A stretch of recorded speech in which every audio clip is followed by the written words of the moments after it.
Sir, कई विश्वविद्यालयों में इम्तिहानों को लेकर अलग अलग राय है इस वक्त कि क्या करना चाहिए। क्या कोरोना काल में सुचारू रूप से इम्तिहान हो पाएंगे, क्योंकि देश के नौजवान और जो पढ़ते हैं, पढ़ना चाहते हैं, जिनके एग्जाम होने वाले हैं, वो आपसे ये जवाब की उम्मीद रखते हैं। देखिए, सब जगह की परिस्थितियां भी तो अलग अलग हैं, विभिन्न प्रदेशों के अलग है। अब मैं लद्दाख की बात तो दिल्ली में नहीं कर सकता। लद्दाख की परिस्थिति अलग है, कश्मीर की अलग होगी, पूर्वोत्तर राज्यों की अलग हैं।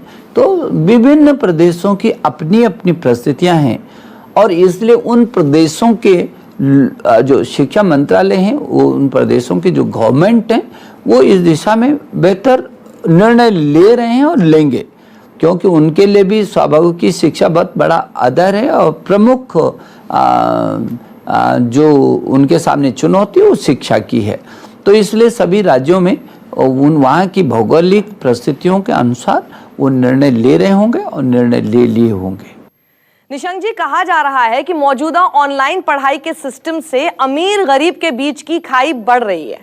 साधन संपन्न बच्चे पढ़ रहे हैं और निर्धन छात्र इससे जूझ रहे हैं। नहीं, ये तो जो जिनकी जो शंका है उनको मैं कहूँगा वो निशंक जरूर बने इस बारे में। कोई शंका करने की कोई ज़रूरत नहीं है। मेरे देश के प्रधानमंत्री ने कहा है कि अंतिम छोर पर बैठे रहने वाला बच्चा वो भी किसी कीमत पर शिक्षा से वंचित न रहे। और हमारे देश की शिक्षा प्रौद्योगिकी के क्षेत्र में, अनुसंधान के क्षेत्र में, विज्ञान के क्षेत्र में शिखर पर हो। तो एक अंतिम छोर से लेकर के और शिखर तक की शिक्षा का ये मेरे देश के प्रधानमंत्री जी की ये परिकल्पना है, उसको हम साकार कर रहे हैं। उन्होंने जो नए भारत के निर्माण की का संकल्प लिया है, उस नए भारत के निर्माण की उस संकल्पना में ये जो शिक्षा है वो एक आधारशिला बनेगी। और जो उन्होंने, चाहे वो स्वच्छ भारत हो, चाहे वो स्वस्थ भारत हो, चाहे वो समृद्ध भारत हो, श्रेष्ठ भारत, एक भारत, ये जो नए भारत, ये जो नया भारत बनेगा, उसका भी उन्होंने रास्ता सूत्र रूप में हमको दिया है कि make in India, digital India, skill India, startup और स्टैंड अप, ये उसका रास्ता। ये हम इसके कौशल को विकसित करेंगे। और अब तो हमारे प्रधानमंत्री जी ने कहा कि आत्मनिर्भर भारत, गांव-गांव आत्मनिर्भर हो।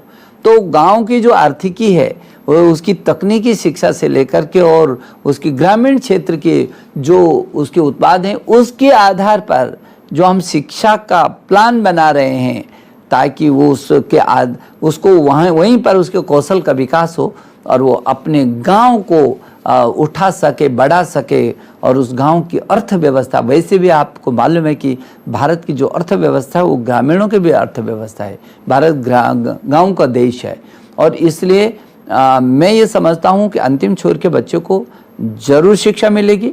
सर्व शिक्षा अभियान के तहत हम अंतिम छोर के बच्चे को, हम गरीब बच्चे को फ्री शिक्षा के लिए दे रहे हैं, फ्री उसको पाठ्यक्रम पुस्तकें दे रहे हैं, फ्री उसके यातायात की सुविधा को दे रहे हैं, फ्री उसको ड्रेस दे रहे हैं।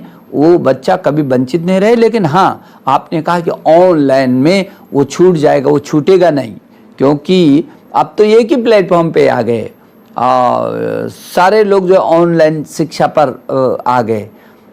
आपकी जो शंका है कि यदि गरीब का बच्चा होगा तो स्मार्ट टेलीफोन उसके पास नहीं होगा या फिर उसके पास नेट की सुविधा नहीं होगी तो वो वंचित रह जाएगा, उसके लिए भी व्यवस्था की है हमने। हमारे जो ई पाठशाला है, जो दीक्षा है, जो स्वयं है, जो स्वयं प्रभा है, इनके माध्यम से तो हम इन प्लेटफॉर्मों पर उन बच्चों को नीचे से लेकर उच्च शिक्षा, तकनीकी शिक्षा तक ला ही रहे हैं। लेकिन उस बच्चे के लिए जो हमारे स्वयं प्रभा 32 चैनल हैं जो DTH पर चलेंगे, जो टाटा स्काई पर चलेंगे, दूरदर्शन पर, वो टीवी पर, वो बच्चा, क्योंकि टीवी तो लगभग पूरे देश के लोगों के पास है। और यदि वो बच्चा जिसके पास यदि टीवी भी नहीं होगा तो उसकी लोकल स्तर पर उसका जो शिक्षक है वो इस बात को सुनिश्चित करेंगे कि वो उसको टीवी पर उसका पाठ्यक्रम सुनिश्चित उस तक पहुंच पाए। इसकी व्यवस्था हम कर रहे हैं। ज़रूरत पड़ेगी तो रेडियो पर भी जाएंगे, लेकिन अंतिम छोर के बच्चे को भी हम पढ़ाएंगे। न नीचा होगा न ऊंचा होगा, सारा देश एक साथ होगा और one nation one digital platform, ये हमारे प्रधानमंत्री का आगे का विज़न, और उस विज़न को पूरा करने के लिए हम युद्ध स्तर पर रात दिन काम कर रहे हैं। शुक्रिया निशंक जी आपका हमारे साथ जुड़ने के लिए। राष्ट्र सम्मेलन में ये बेहद ही महत्वपूर्ण था। इस वक्त इन तमाम सवालों के जवाब आप दे सके और आपने दिए भी। शुक्रिया, धन्यवाद। यहाँ फिलहाल रुकेंगे छोटे से ब्रेक के लिए, लेकिन न्यूज़ 24 के साथ लगातार बने रहें। हम तमाम बड़े मंत्री, विपक्ष क्या कहता है राष्ट्र सम्मेलन के जरिए आपको बताते रहेंगे। कहीं मत जाइए।